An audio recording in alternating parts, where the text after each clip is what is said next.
Welcome to today's webinar, Managing Virtual Volunteers in a Pandemic. My name is Lori Foster, and I will be facilitating the webinar today. Thank you all for joining us. Those of us at IAVE, the International Association for Volunteer Effort, have been working hard to bring you timely content to help you navigate these uncertain times. My colleague at IAVE, Wendy Osborne, and Stuart Garland of Volunteering Ireland presented information in a webinar this past Wednesday on how to ensure the health and safety of volunteers. You can hear a recording of that webinar and also learn about future webinars and other resources by going to our webpage, iave.org, COVID-19. Members of our Global Corporate Volunteer Council, an amazing group of representatives of companies from all regions of the world, have also been meeting virtually to share ways to adapt corporate volunteer programs in the midst of the pandemic. We are very pleased to be able to bring you this webinar today to walk you through important considerations and tactics for how to manage virtual volunteers. We are going to keep you muted, but there will be a chance to ask questions. Simply enter your question in the question box, and we will pause also a few times throughout the presentation to enable clarifying questions, as well as allot time after the presentation for more questions. It is very hard to find meaning in frightening and unprecedented times such as these. So I decided to tap into the thinking of those who came before us. Starting with Monsieur Camus, the French-Algerian philosopher and author. In the midst of winter, I found there was within me an invincible summer, and that makes me happy. For it says that no matter how hard the world pushes against me, within me there's something stronger, something better, pushing right back. Or for another perspective, the auto executive, Lee Iacocca, in times of great stress or adversity, it's always best to keep busy, to plow your anger and your energy into something positive. Dare I say that something better, something positive, is volunteering. I am very pleased to introduce our special guest presenter today, Liora Arnan. Liora is head of R&D at the Israeli Volunteering Council and also the Israeli Volunteering Network. She is an expert in the field of virtual volunteering and a leading practitioner and trainer in the field of volunteer management. As a former volunteer manager herself, she combines theory and practice while providing consulting to many NGOs around the country. She is also one of the co-founders of Sahar, an organization offering online assistance to people experiencing emotional distress. I know you will learn a lot today from Liora, so let's get started.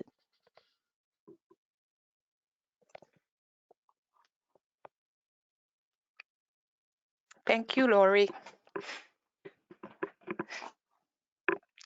Hello, everyone, and it's very nice to meet you, and I hope you can see me in a good manner. If there will be problems with the connection, I will turn off the camera, but as long as I can, I will keep it on.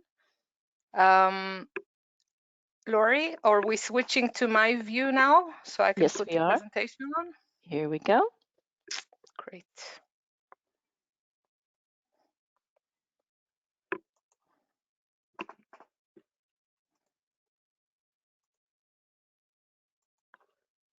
Okay, so can you see my screen? Is it working?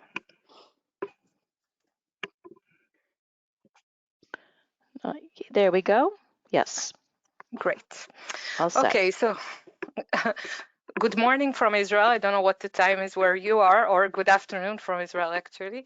It's very nice to see all of you, or at least to think that you're over there behind your screens. My name is Liora, as Lori very nicely introduced me, and thank you, Lori, and thank you very much for this great opportunity I know these are very difficult times, and at such difficult times, it's difficult to get together and to find the time for learning. But we strongly believe that learning is always important, especially at times like this, where we need to organize ourselves very quickly and very swiftly and deal with what is going on. So as Laurie said, I'm from the Israeli Volunteering Network and from the Israeli Volunteering Center. The Israeli Volunteering Network is a joint venture of a few government agencies, nonprofit organizations, foundations, and corporations that all joined together in order to take shared responsibility and collective action to maximize our collaboration across different sectors in order to get more people to get involved in volunteering and to make sure that their volunteering is of quality nature. The Israeli Volunteering Council is a well-established infrastructure organization, an NGO in Israel, and this organization was chosen as the backbone organization to facilitate the network's main actions. And I work in the Israeli Volunteering Council as the R&D manager. You know, just a few things about what we're going to talk about today. I'd like to first start by discussing the current situation and the current challenges we're all dealing with. And then through that, we will talk about what is virtual volunteering, how we can use virtual volunteering as a means for adapting to the current situation.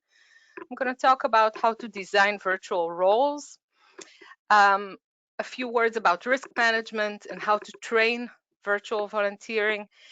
And I hope that most of my time will go on the questions of management and supervision of virtual volunteering, because I think that's probably the most important issues.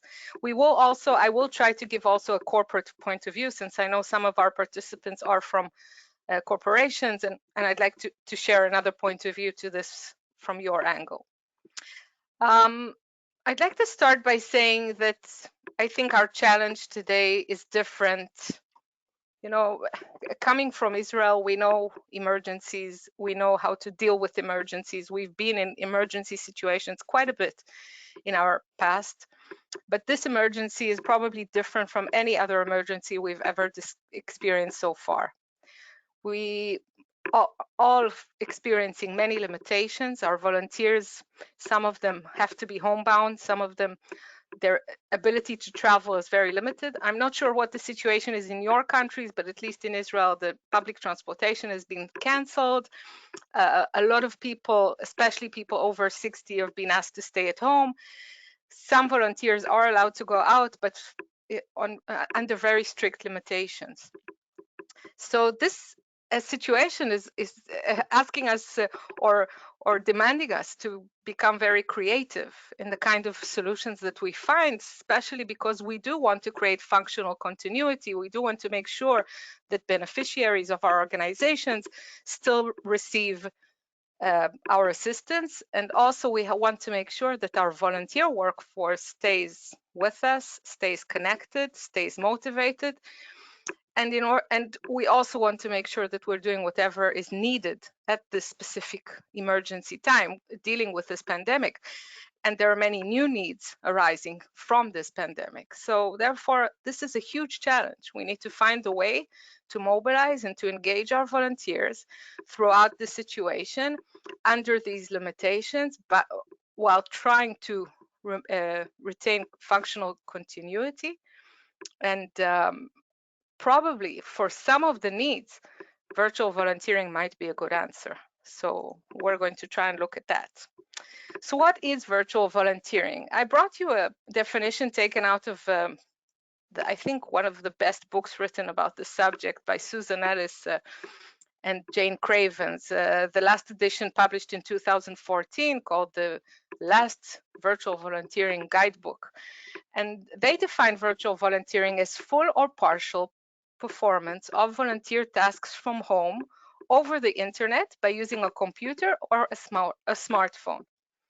And I would like to ask to expand this definition just a little bit for this situation that we're dealing with, and say that when I speak of virtual volunteering at the moment, I will also speak about volunteering done through phone calls, because I think that not all volunteering can be relevant through digital means, since some of the beneficiaries aren't necessarily have the accessibility to technological or digital means, and therefore for them probably phone calls will be more relevant. So when we do discuss virtual volunteering for this current situation, we will include phone volunteering as well. Now, I want to say that virtual volunteering isn't something new. It's been around for many years, I think probably from when the internet started. As Lori mentioned, I volunteer in an organization that's done online volunteering since 2000. That's 20 years already.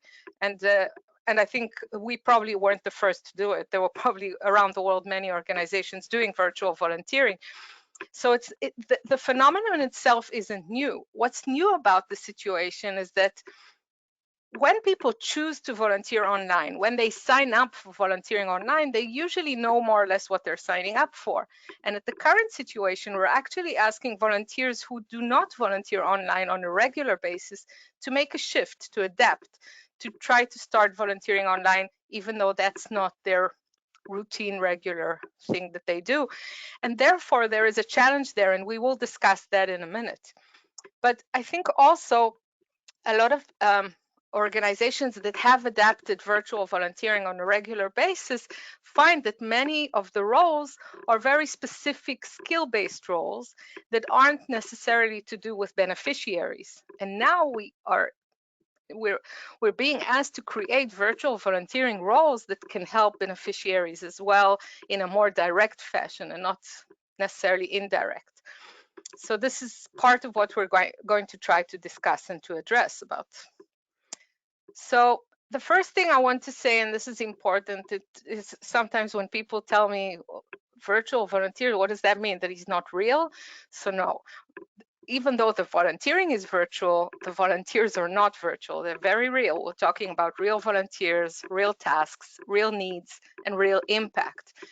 And this is an important message. We tend to think, and it's not only us, the coordinators or the people managing this, but also the volunteers themselves sometimes tend to think that if they're doing something from home or if they're doing something virtually, it's not as serious or it's not as impactful or it's not as necessary. And especially now at these times, dealing with this pandemic through virtual means, definitely we have to think about roles that volunteers can do that are real, that answer real needs, that address real needs, and that can create real impact, even though they're done from home. And we know that that's possible. You can do amazing things from far, especially today with the technological tools and technological advancement that we can see today. So the first consideration I think we need to take in this situation is what is our workforce? Who are we basing this on? Are we taking the current volunteer workforce, our regular volunteers, routine volunteers that we work through in times of routine, and adapt them to new volunteer roles or to new or different kind of roles based on digital tools? Or do we recruit a new volunteer workforce? Do we say, okay, for these needs that we need now, based on this situation, we might need to recruit new people? And I think that from what I've seen in the past 2 weeks here in Israel, it's usually a combination of both. We see a lot of organizations taking the current volunteer force, helping them to adapt to new kinds of roles based on what is necessarily now, and also recruiting new volunteers based on specific roles or tasks that they find that they need now. And I will elaborate in a minute, because there are specific things that probably we don't necessarily need when we're not working online, and we do need at this current situation. But we do have to take into account that if we're talking about recruiting a new volunteer workforce, we do have to talk about things like screening them. We do have to talk about things like training them, giving them orientation to the organization. And under an emergency situation, under a lot of uncertainty that we're all working at the moment, that is probably very difficult to do. It's difficult to screen volunteers at the moment. It's difficult to try to give them in-depth training, and therefore I would suggest, at least again, based on the experience we've had so far, to try to first of all work with the current workforce and then see whatever tasks you need to expand and expand them, but then invest the time, even if it's short time, in screening them. And we will talk about risk management when I go along. As I see it, we have three options. The first option is adapting volunteers' routine tasks into virtual roles. That means that if a volunteer, and we can see that here, if we want to maintain an organization's functional continuity and also give the beneficiaries the provision of services they're used to get from us, we can consider helping volunteers to perform at least some of the components of what they do online.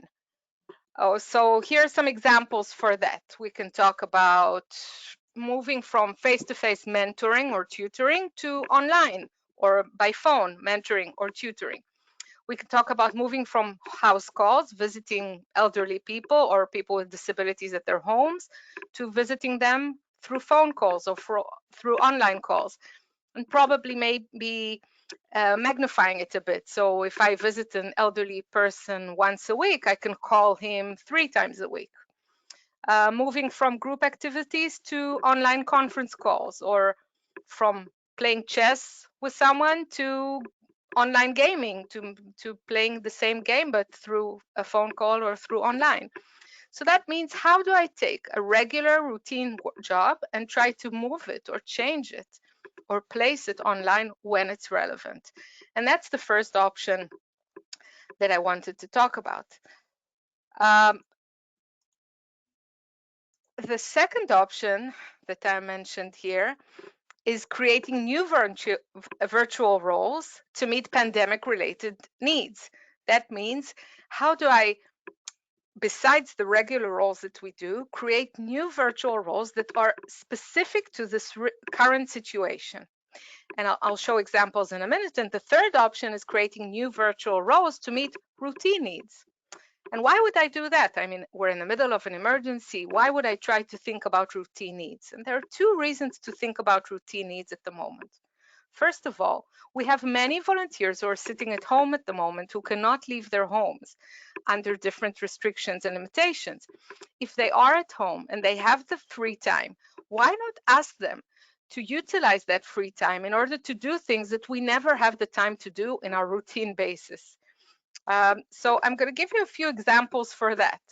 For instance, we can ask them to translate things. We can ask them to do data mining. We can ask them to write articles or blog posts or postings on the website, or write some position papers, or collect statistical data or analyze statistical data for you. You can ask them to construct training protocols or to write some briefings or procedures for the organization.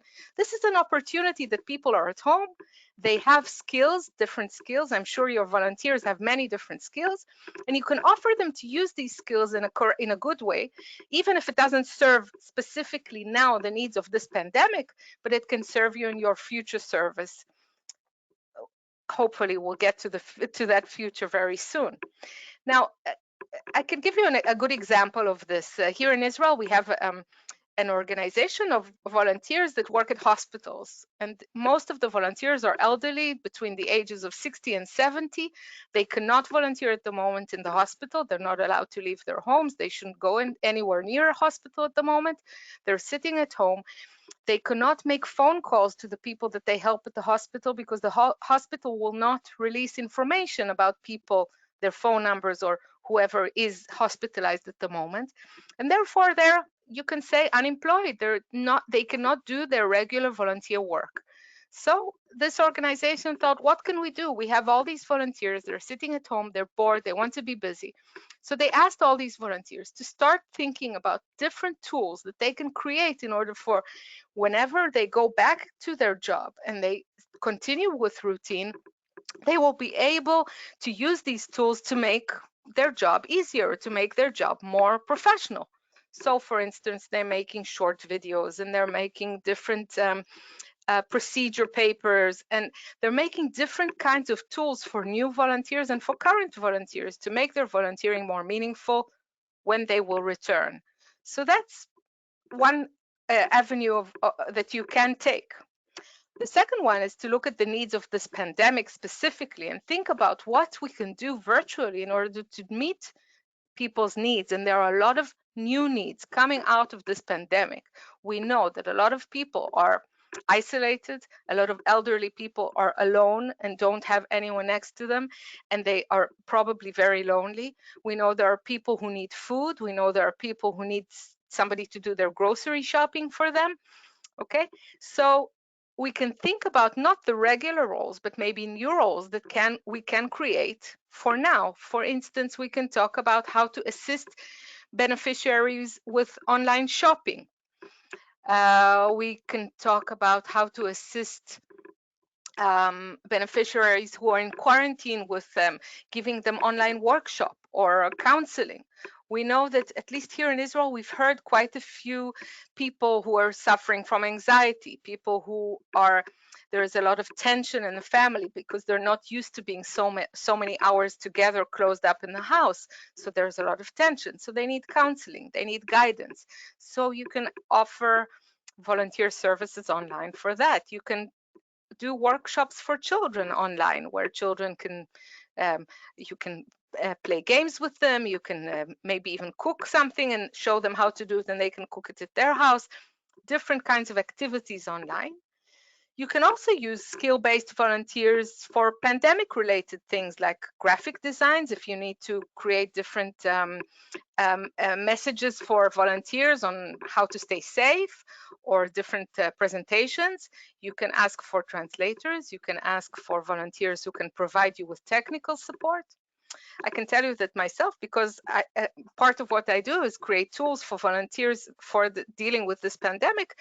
I wrote a tool that's called a checklist for the online volunteer, and I got a feedback from some of our organizations that some of the volunteers don't speak necessarily Hebrew. We need it in Arabic, we need it in French, we need it in Russian. So all I did was go online and say in my Facebook, is there anyone here who can help me translate to these different languages? And within 5 minutes, I think I got 10 or 20 people addressing me and saying, yeah, sure, I'll volunteer, just send me the tool and I'll translate it.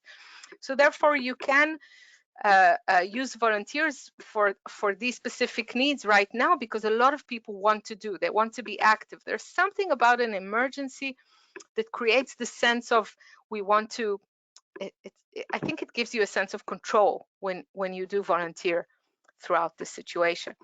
So we spoke about two different kinds of roles. We spoke about taking the regular role and creating it into an online role, and we talked about creating new roles. And these are two, and I think probably you'll find that you'll need to do all of them, all three options: routine related needs, pandemic related needs, and also current roles adapted into virtual roles. And there I would say it depends on your organization. It depends on the current needs that you're dealing with. But it all needs to be within discussion with the volunteers and what they are interested in, and what is important for them, and what are the different skills that they possess. We do have to take into account that our volunteers have some barriers and challenges regarding this. And it's important to legitimize it, that there are barriers and that it's not easy to do this shift or this adaptation. If I'm used to going and meeting my beneficiary face to face, and you're asking me to do it online now, for some people that might be uncomfortable. Some people might feel that maybe because they fear technology, maybe because they fear that if they volunteer from home, they'll be isolated from the rest of the volunteers, secluded, they won't feel part of the volunteer community. And we'll talk about how to deal with these challenges in a minute. Some volunteers will feel fear of being undervalued because nobody sees what they're doing. Nobody knows if they're volunteering, if they're not volunteering. I'm volunteering from home. I'm not coming to the volunteer organization. I'm not coming into the office. Nobody can see me. So maybe they fear of not being recognized for their contribution. maybe they fear that that intimacy that you create face to face will be lost, and that there won't be the same sort of connection. And also, I think I mentioned it at the beginning, that I think it's a different kind of motivation. People who choose to volunteer online choose it probably because they are less motivated by maybe social motivations and more motivated by other kinds of motivations. And for a person who is very motivated by the social aspect of volunteering, to become suddenly a volunteer from home, isolated from other volunteers, can be a huge challenge for them. And we have to be very aware of this, that they did not choose the online volunteering, but they are adapting to it because they have to. And therefore we have to adapt as well, in the way, in the kind of attention we give them, in the kind of organization that we create through around this, in order to make sure that they stay motivated, stay with us. We always have to think about the day after this pandemic, and the fact that we want our volunteers to remain connected to our organization and to have a positive experience, even though this time is not very positive.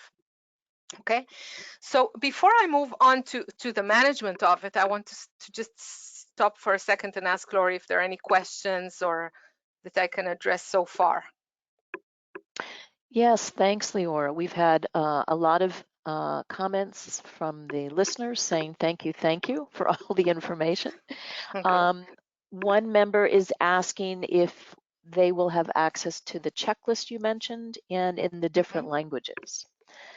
Sure. So I think we do want to provide that. We'll get that to those on the call Sure. afterwards. Sure.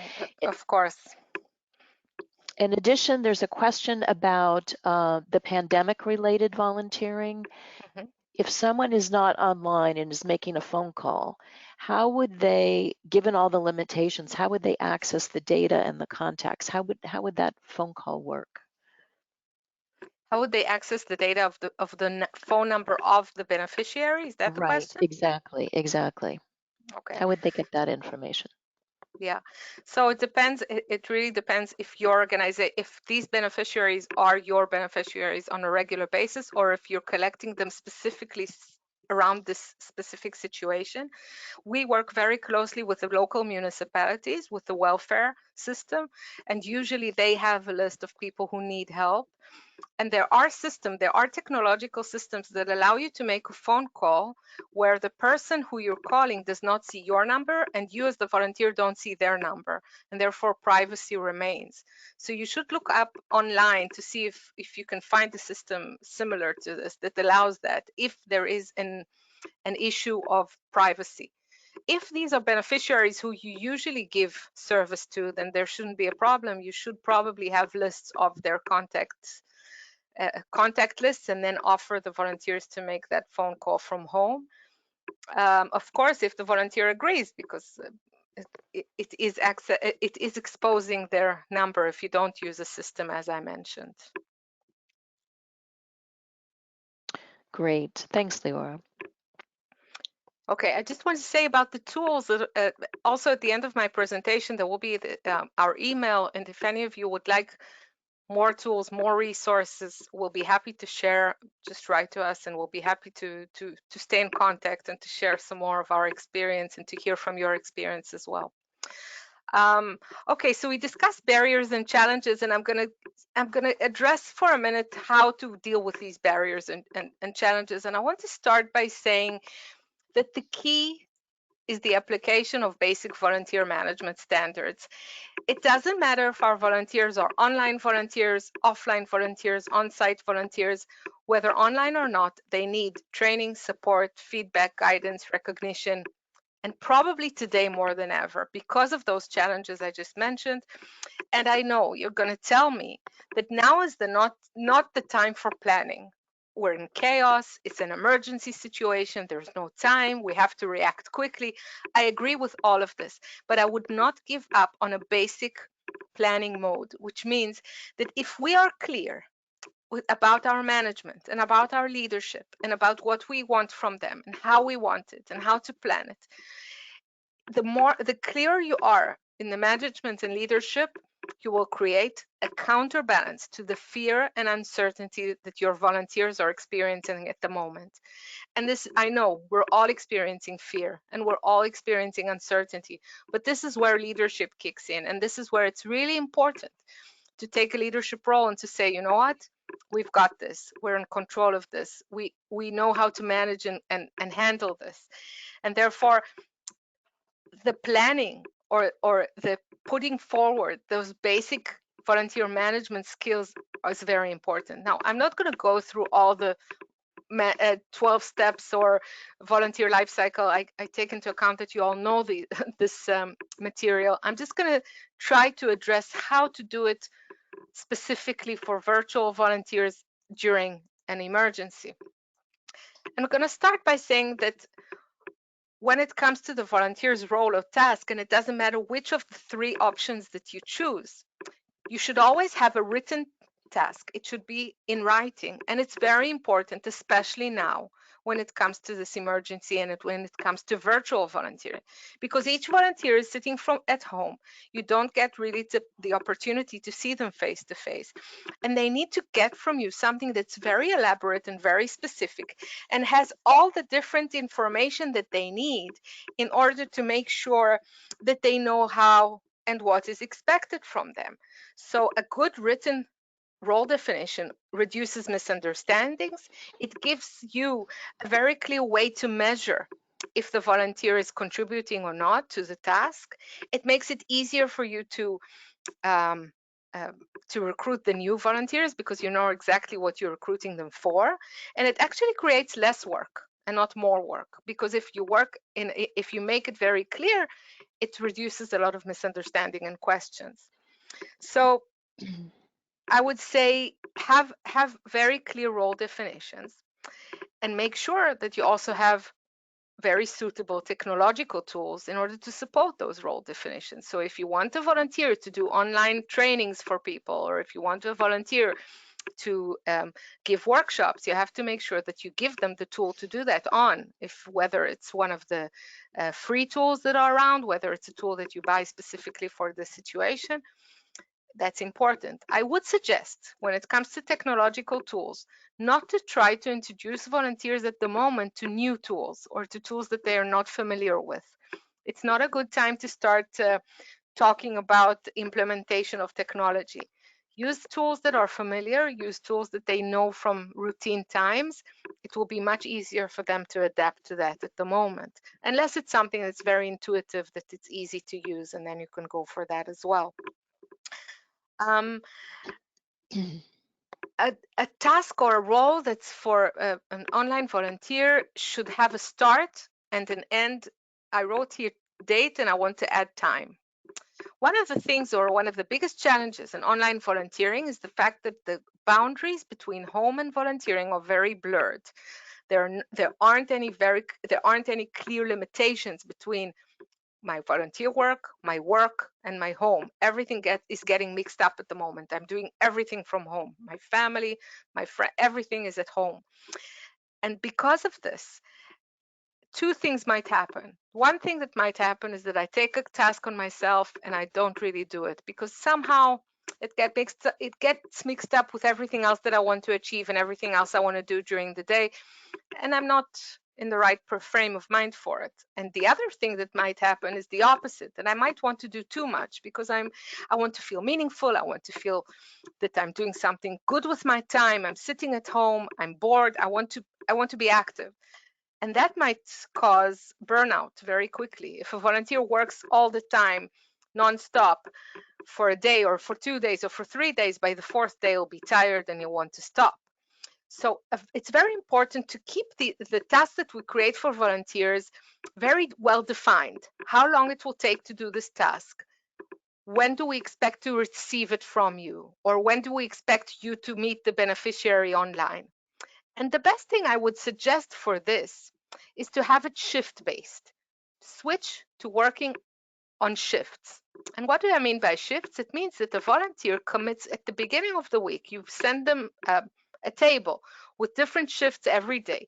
And the volunteer commits to a specific day and a specific time that he is going to volunteer. And it doesn't matter if through this volunteering he's doing something that's very skill-based, based online, that he doesn't have any contact with beneficiaries, or if it's something that he's doing together with people. Whatever it is, set a day and a time that he's committed. And that way, if I'm a volunteer, I know that on Wednesday, between 4 and 6 o'clock in the afternoon, I am committed to volunteering for your organization. And that is 2 hours I am giving to the organization, and I'm moving away and pushing aside any other distractions. And this is very important at the moment because of this lack of boundaries and lack of definitions. There is no getting up, getting dressed, leaving my home and going to volunteer. Then I need to know that I'm going to volunteer on Wednesday between 4 and 6 o'clock. I have that time slot designated for volunteering, and that is very important. I'll talk about another advantage of shifts in a minute when I talk about the management of the whole process. But for the volunteer, this will help frame the role in a very good way. Okay. Another thing that we want to consider is that you, as volunteer managers, if you manage volunteers, you might find that you're overloaded with information from your volunteers because volunteers are at home and because volunteers, each of them is doing a task by himself somewhere. You want to make sure that the volunteers are not overloading you with all questions, information, etc. And I'm going to try and help you to think about two different ways of dealing with this. One of them is by talking about the training, and the other one is by talking about the shifts, and I'll get back to that in a minute. So let's discuss for a minute risk management. On the one hand, you can say, you know what, this is online volunteering, no worries about getting infected. We've covered that ground, and that's great, and that's important. Keeping our volunteers safe is probably one of the most important things for us. But the other thing to remember is that when volunteers work online, there are other issues that we have to take into consideration, like issues of confidentiality. We spoke about that a minute ago. How do we get the phone number of elderly people, and what do we do with that information? Or liability, or information security and password management. Do we give volunteers access to our website? Do we give volunteers access to different information? How do we make sure that it stays where it should and doesn't leak? What about reference checks or credentials? If we take a volunteer who we don't know, a new volunteer, and we ask them to give a workshop online to children, do we need to do a reference check on him? I would say yes, but I guess the regulations and the laws are different between country and country. But these are all things you have to take into consideration. You have to make sure that before you decide about a task that will be done online by a volunteer, that you have all the information necessary about information security, about confidentiality, and about all these things. And this might be a place where you can maybe get some assistance or help from your corporate partners who might help at least with the information security part to make sure, for instance, that online tool that you want to use is safe to use and should be used and is good to use in your situation. They can be consultants for you about that subject. And I also want to talk about the training. And it's funny because many times people tell me that when it comes to virtual volunteers, you don't need to train them. And I think volunteers should always be trained, even if they're trained only for half an hour. But the thing is that you might think that, okay, this is our current volunteer force. We've already trained them. They have all the knowledge that they need. Why should we invest in training again? And I want to say, we're asking them to do a new role. Even if it's adapting the role that they do face-to-face to online work, it's still new to them. They still need to understand what the difference is between doing it online or by phone or doing it face-to-face. So the first thing I think we should discuss in training volunteers is the task itself. What is the task? What is expected from them? Is it similar to what they've been doing so far? Is it pandemic specific? Is it for routine times? What is expected? How would you define success in this role? A very clear role description. The second thing I think we have to give volunteers is technical training to be sure that they know how to use the technical tools that we're asking them to use throughout the work. The third thing I think we have to do is to talk about how to transform face-to-face communication into online communication. Now, this is, of course, relevant only when that's necessary through the role that you're offering. But this is a really important thing because there is a big difference between going to an elderly person's house and visiting him and calling him on the phone, especially if you don't know this person from before. If it's the same elderly person you visited for a while and now you're calling him, that's not, it's probably easier. It's still a challenge, but it's probably easier. But if it's someone new that you're calling because of this situation now, this is a task you as an organization has taken upon yourself. You have to train the volunteers on how to do that. And I suggest one of the things, for instance, we've done here in Israel is we've created a tool for volunteers with a script of how to make the phone call, what kind of how to start the conversation, what kind of things can you say, and also different cases and different responses or different scenarios and different responses that you can give to those scenarios. For instance, what happens if the elderly person doesn't trust you, or what happens if the elderly person doesn't want to speak to you at the moment, or what happens if the elderly person wants to speak to you all day every day, how to put boundaries, so different cases, different scenarios, and different possible responses. And this is a very important tool to give volunteers because, again, there is something about this current situation that we all want to be there and we all want to help, but it really requires, in many ways, to give volunteer tools how to keep themselves also with boundaries, how to keep themselves out of burnout, how to keep themselves busy with other things and not only with volunteering, and how to help them to make sure that they know how to do their job. So tools like that are very important. We also try to think about how to help volunteers to give different ideas how to make the phone call not just about asking the person, how are you safe, are you feeling okay, but also giving him the conversation some content. So for instance, we offered volunteers to solve crossword puzzles with elderly people by the phone, or listen to music together with them and talk about the music that they've listened to together, or to maybe write down their life story through the phone. So make it about something with content. Or even if it's two people who like playing chess, they can both put a chessboard in front of them and play each other's moves, but do it on the phone. So as I said, a lot of creativity is needed here. We also need to train volunteers on how to deal with technical difficulties, because those can be very frustrating for volunteers, especially if they're home and alone. What do I do if suddenly I'm online with a child at risk and we're talking, and then suddenly disconnects? Does that mean I did a bad job? Does it mean that they weren't pleased? Does it mean that maybe their internet connection went down? How do I deal with that as a volunteer and understand that I'm doing my best and I'm doing what I can?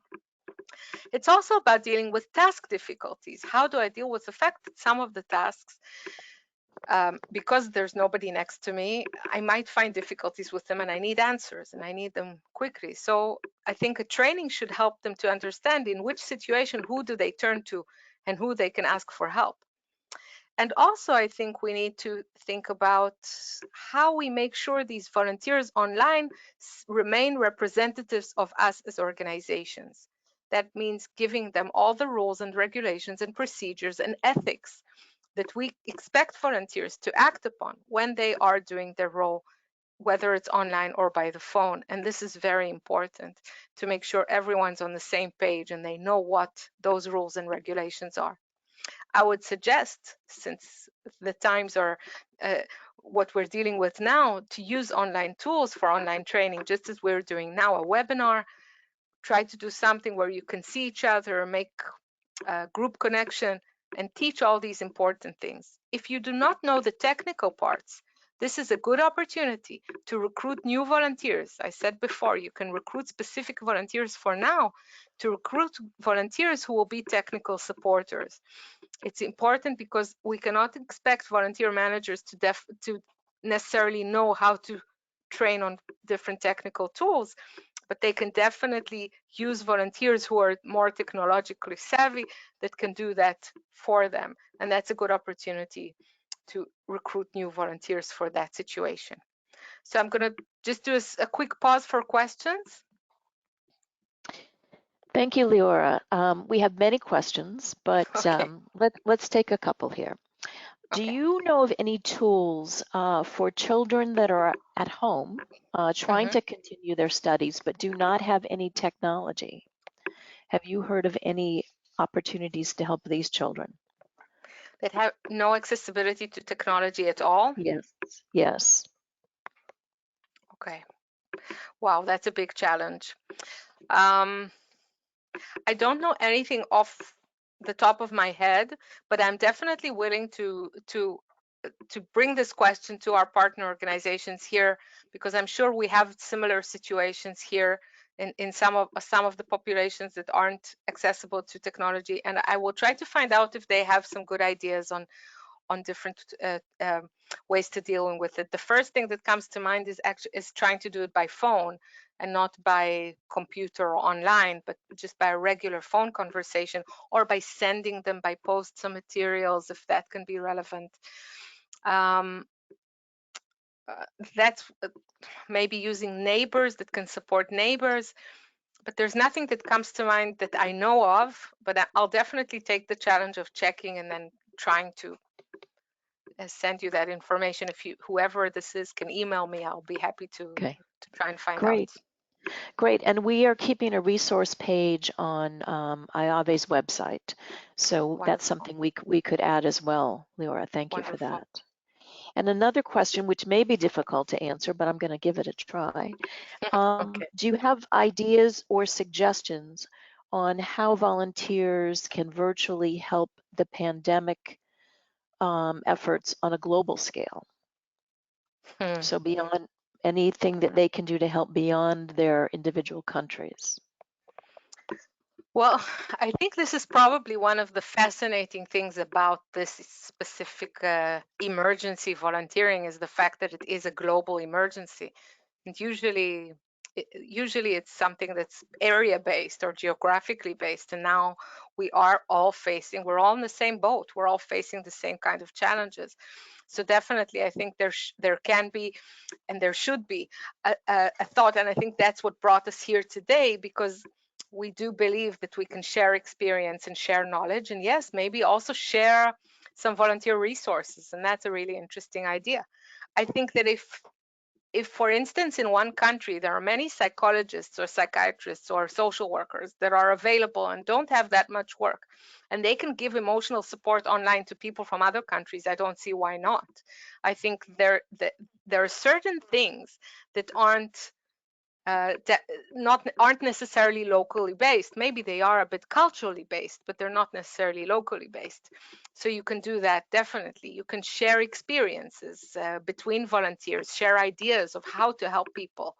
Maybe create like volunteer platforms where volunteers from all over can talk to each other and bring ideas on what they can do online, how they can do it online in a better way. I think tutoring, teaching languages can be an amazing experience. People are at home. I speak both Hebrew and English. If anyone out there wants to learn Hebrew, maybe I can teach people Hebrew. So yeah, I think that you could probably, if we could bring some brains and minds together, we could think of amazing ideas together of doing things that are global. And it's an opportunity to connect between people, between cultures. That's an interesting challenge. Good, thank you. Okay, so I want to talk about the ongoing management and supervision of virtual volunteering.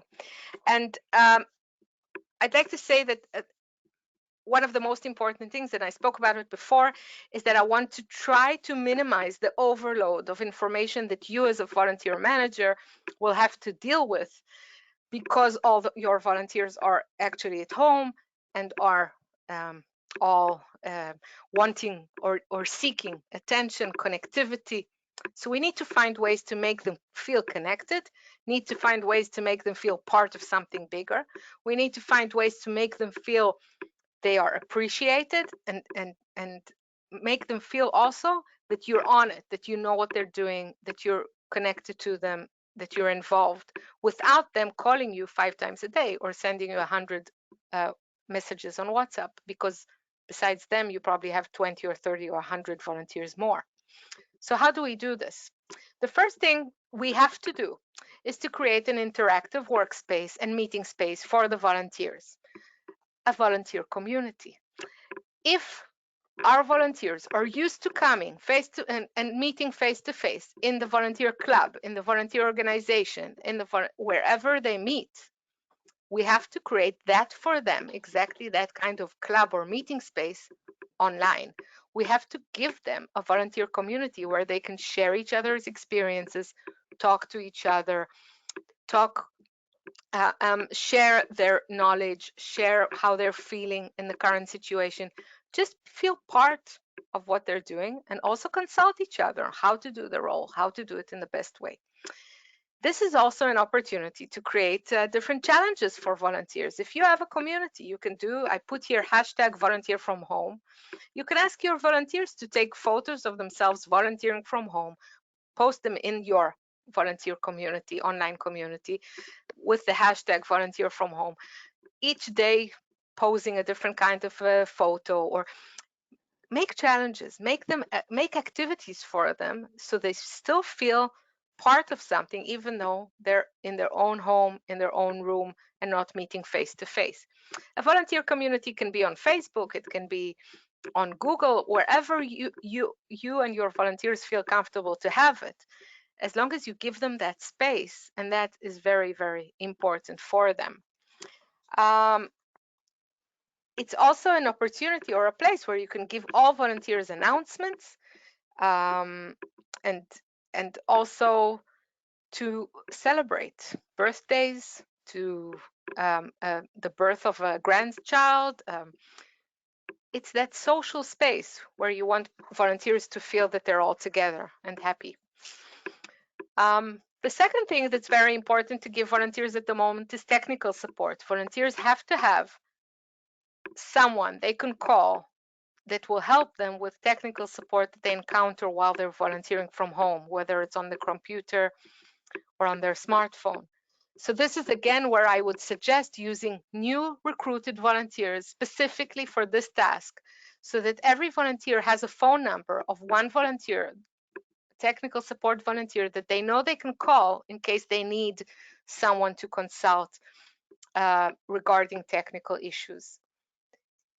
The next thing is communication. And I strongly suggest to have a structured communication system where volunteers know that, for instance, you will call them once a week at a certain day and a certain time. If they know to expect that call, and if they know that you will call them, they might feel less of a need to call you on a regular basis, because they know you have that structured once in a week date call. But I want to go back to the idea I gave you before about shifts, and I want to reinforce it now and say that one of the good things about doing virtual shifts is that if you decide that every day there is a shift between 4 and 6 p.m. and all volunteers that want to sign up for that shift sign up for 4 to 6 p.m., then you could do what we call an opening and a closing of the shift. That means that at the beginning of a shift at 4 p.m., you all open a conference call. It can be by Zoom, Skype, whatever platform you use. You can open a conference call. All the volunteers can see each other. They feel part of something. They feel part of the group. You give some announcement. You make sure everyone knows what they're expected to do. You tell them, okay, shift starts now. I'll see you again at 10 to 6. And at 10 to 6, 10 minutes before the shift is over, open up the computers again, open up the conference call again, and then ventilate. How did it go? How did you feel? Were there any issues? Were there any problems? Going back to the technical support, you can make sure that in every shift there is one technical support volunteer. And then those volunteers from that shift know they can call this specific person. Again, it frames the volunteering. It helps volunteers feel like there is a sort of routine into this online volunteering. It helps you to open and close it, and it will minimize the amount of volunteers that will feel they need to call you and update you and talk to you because they just saw you. They were just in contact with you a minute ago. And the third thing that's very important for online volunteering is a reporting system. Some easy online tool that helps the volunteer to report in case you do not work with shifts and you do not have the opening and closing. Some easy online tool that will help volunteers to report what they've done, how they've done it, what they achieved, and they would expect you to somehow give some sort of feedback on that. But that's important because it helps you to keep track. You're not seeing the volunteers with your eyes. Every volunteer is volunteering from home. They're all busy with their own tasks. It's important to keep track of what's going on because what they're doing is meaningful. And this is probably a very important message as well. In order for a volunteer to feel valued, to feel meaningful, to feel that what he's doing is worth his time, we have to make sure that they feel that we are looking, we're paying an interest, we're tracking, we're reporting. Otherwise, they might feel that their job is not important. And if their job is important, someone must be tracking what they're doing and someone must be expecting a report. So take the reporting seriously, read what they say, react to it as much as you can. And if you yourself are too busy at the moment because of the crisis, take volunteers that will help you. Put a line of volunteers under you that will help to communicate with the online volunteers, read their reports, give them feedback, and communicate to you only the bottom lines, the most important things that you need to know and you need to hear. Okay? And the last point of this is we have to give support, rewards, appreciation, and recognition to our volunteers, especially at these times. And I know it's difficult. We're all very busy. We're all very swamped, but our volunteers have to feel appreciated. They have to feel recognized. And because they're from home and because nobody can say thank you to them to their face, there has to be some sort of system where you have where you post their stories on Facebook, where you send them thank you notes from the manager of the organization, where you send them thank you notes or messages from the beneficiaries. Find a way to make the volunteers feel appreciated and supported at the moment. It's very, very important. And also think about the day after the pandemic is over. We want our volunteers to stay motivated, to stay connected to us. And therefore, we have to make sure that they feel good and appreciated at the moment as well. I want to pass to some points about corporate volunteering. The question is if there are a few questions about this so far, and then we can talk about corporate, or Lori, do you want to go on? Why don't we keep going, Liora, to make sure we get the corporate in? I know we have a number of companies on. And we are going to go a bit over on this webinar, over an hour. So let's, everyone who can, please stay on the line. We're going to keep going. Yeah. Okay. So I'm sorry for for talking over the time. Some thoughts for corporations. Well, I have to say, and I have to be honest, that I come from the field of nonprofit management, and I'm not an expert in corporate social responsibility or corporate volunteering, but I do have experts working with me in my team, and I consulted them about this, and we are working a lot with this trisectoral organizing of our efforts to deal with this pandemic. And I'm a strong believer in creating collaborations that will help at the moment. And I think that all parties have to get involved. And I know that corporations are also busy at the moment with how to deal with working from home and how to deal with the fact that their workforce isn't there. And you have a lot of challenges that have nothing to do with volunteering. But I want to add on to that and say that it might also be an opportunity. I know that many companies have sent employees out for unpaid leave, at least in Israel. I suppose it's happening all over the world.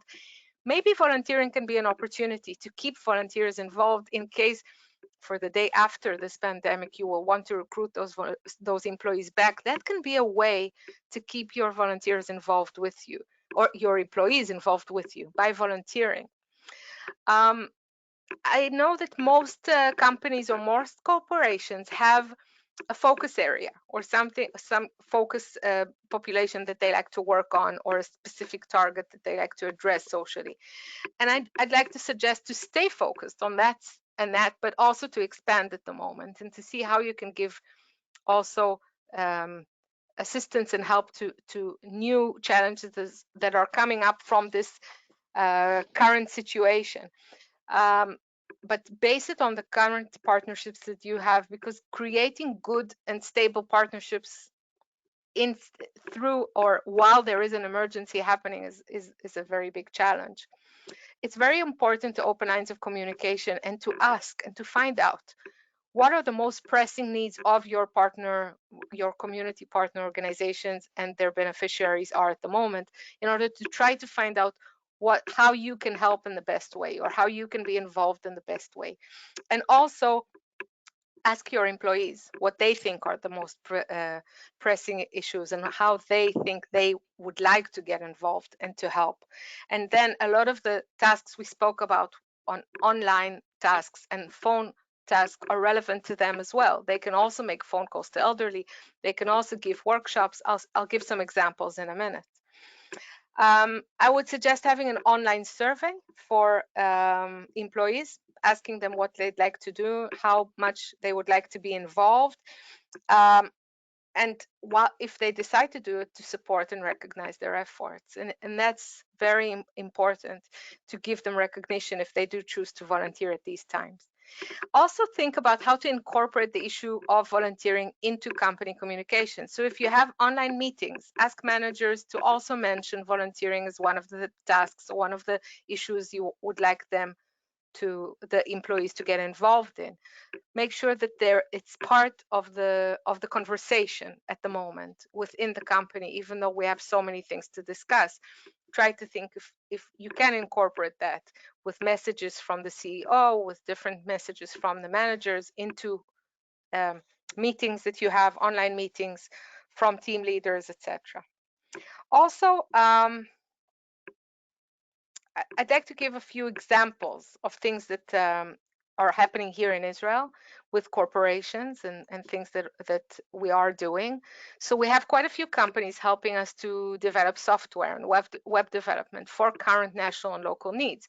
So for instance, we have a big company, internet company, that's helping us to build an online system that will help us to communicate with 1 million elderly people in Israel. All the people over 70-year-old are going to get a phone call from the Ministry of Welfare in the next week to find out what exactly they need. And this company, in 3 or 4 days, built us a system that will help us to manage this huge effort.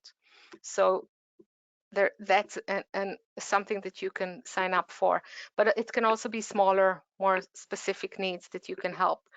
You can definitely provide volunteers for tech support. I mentioned quite a bit that online volunteers need technical support. And I think that a lot of people from some of the companies might have the knowledge necessary in order to be those tech supporters. And that can definitely something you can do. You as volunteers can also do all the different tasks that I mentioned before. You can make the phone calls, you can do research, you can gather information, you can give online workshops, you can do tutoring online, you can give classes online. You can also give classes online specifically on technological things like how to create animation, how to edit videos. Think about the fact there's so many children sitting at home right now looking for what to do, and it's an opportunity to give them tools for life, things that they can use in the future. You can also give online advice and support in your field of expertise. If you're a food company, you can give online support on nutrition. A lot of people are very worried about the fact that they're at home, they're not doing their sport activities. So how to deal with that? What are the nutrition advice that you can give? You can give, if you're a finance company or a bank, you can give some financial tools to people, how to deal with the fact that financially everything is very unstable. Give information, give lectures on that. You can support nonprofit efforts by providing call center facilities. A lot of nonprofits are looking to create call centers so that people in need can call in and say what they need, and they can meet those needs. So maybe you can give facilities. If your offices are standing empty and people can use that office space in order to do that, that can be amazing, as long as it's fitting the regulations of your country, of course. So those are some ideas of things that I've collected from here that are actually happening here in Israel, and I'm sure there are many other suggestions.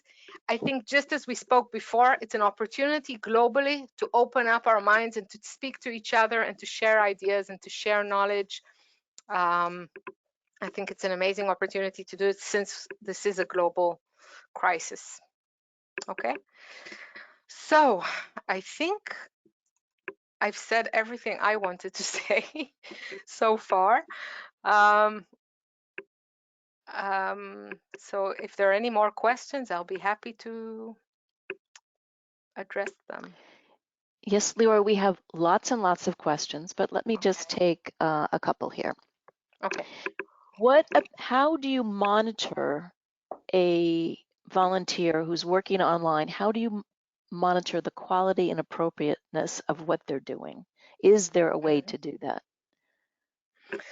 Well, it really depends on what the task is, but first of all, you can request feedback from the beneficiary. So if it is a volunteer who is giving some sort of workshop or is tutoring someone online, you can always ask afterwards the beneficiary and try to get some feedback from them and to find out how they felt about that. That's one thing. The second thing is the reporting that I mentioned. Very important to gather reports from the volunteers on what they did and how they did. If it's something that requires writing down, written, research, writing things, you can have volunteers who are experts in the field to collect this information, to go over it, and to give the volunteers some feedback. It's very important to monitor. It's very important.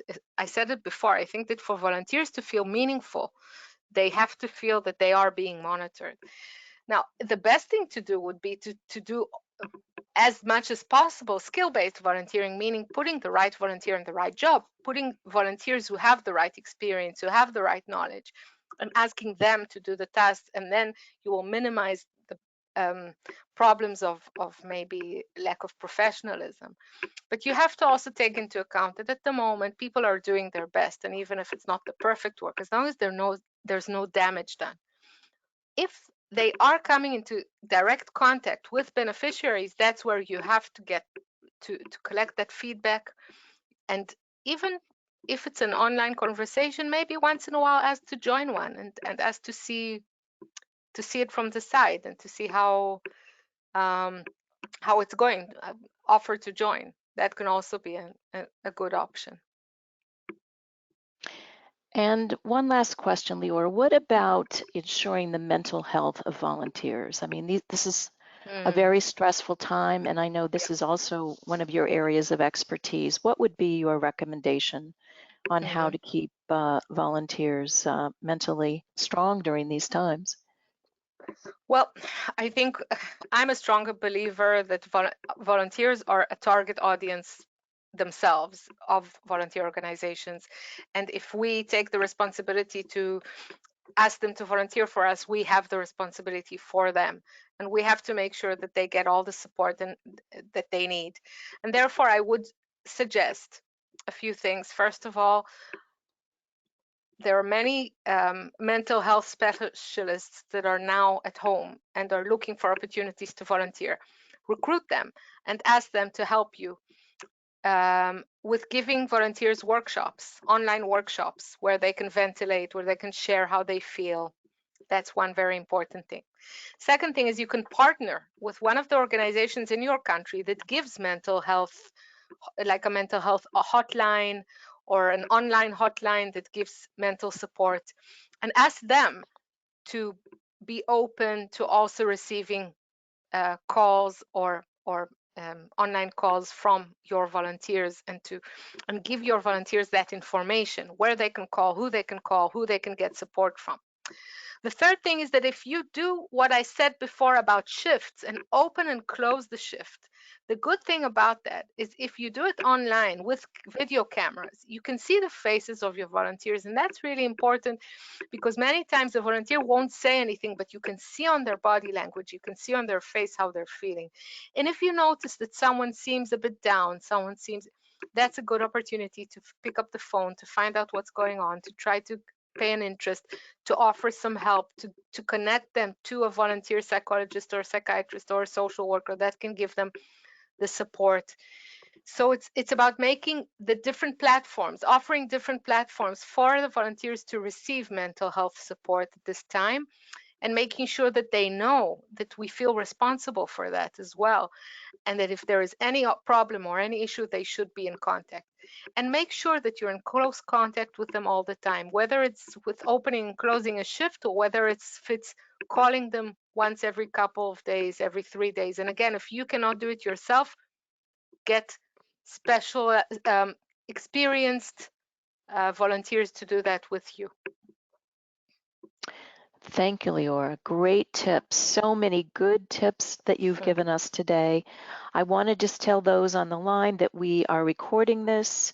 It will be available through the IAVE website, and I'm listing the website here. We will also get many of the tools that Liora mentioned to you either directly or posted. So she mentioned so many good examples, so we will be including those. And just to let you know that we will have more webinars next week. We're going to be talking to leaders in Asia who have dealt with volunteering and the pandemics there. So stay tuned for more. And thank you all for your participation, your excellent questions, and most of all, thank you, Liora, for sharing your expertise. Thank you so much, Lori, and thank you for this opportunity. And thank you all for participating. And I would love to hear from you if you want any more information from us. I hope you got the email, and we're here to share and to be part of this global situation. And thank you so much for IAVE. How do you say that? I'm terrible. We say IAVE, but we'll take it anyway. Okay. So thank you so much. As long as it's about volunteering. It's about volunteering. We're all for volunteering. Thank you so much. Thank you, everyone. Thank you. Goodbye.